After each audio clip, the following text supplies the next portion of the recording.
जय माता दी। चैत्र नवरात्रि प्रारंभ है। बहुत सारे भक्तों का प्रश्न आया कि महाराज जी, यदि व्रत करते समय भूलवश किसी कारणवश व्रत खंडित हो जाए तो क्या अपराध बनता है? क्या उस दिन हमें व्रत रखना चाहिए, प्रारंभ ही रखना चाहिए या तोड़ देना चाहिए? या व्रत करने से या खंडित होने से क्या फल प्राप्त होता है, क्या दुख प्राप्त होता है?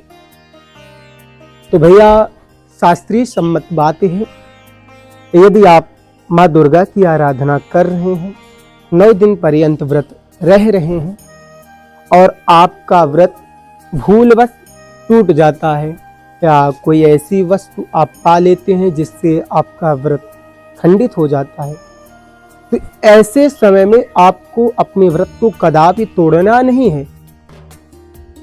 उसी समय भैया माता से क्षमा मांग करके आपको अपने व्रत को प्रारंभ करना चाहिए। हाँ, व्रत को खंडित नहीं करना चाहिए कि व्रत आज तो टूट गया, कल रहूंगा।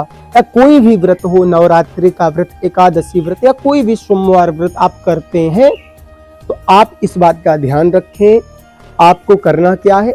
यदि आप कुछ पा लेते हैं भैया, आप 12 बार आचमन कर लें। कितनी बार? आप 12 बार आचमन करके भगवान के पास जावें, माता अम्बा के पास आप जावें और माता अम्बा से प्रार्थना करें, अपने गलतियों की क्षमा की याचना करें कि माँ, हमसे एक अपराध बन गया है, आप अपने बालक को, अपनी बेटी को क्षमा करें। और निरंतर उसी प्रकार आपको अपना व्रत प्रारंभ रखना चाहिए। व्रत को कभी खंडित नहीं करना चाहिए। यदि आप वहीं से अपने व्रत को खंडित कर देते हो तो आपको भैया अपराध बन जाएगा, आपको कष्ट भी भोगने पड़ेंगे।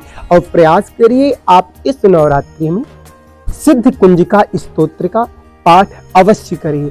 भैया, ये सिद्ध कुंजिका स्तोत्र एक ऐसा पाठ है जो आपको आपके अपराध से या कोई दंड उद्दंड हो गया हो उससे क्षमा दिलाता है। आपको क्षमा माता करेंगी।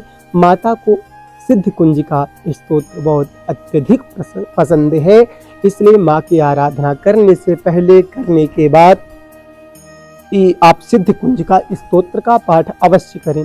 आपको यह पाठ दुर्गा सप्तशती के लास्ट में मिल जाएगा। भैया, बहुत अत्यधिक फलदायी ये पाठ है।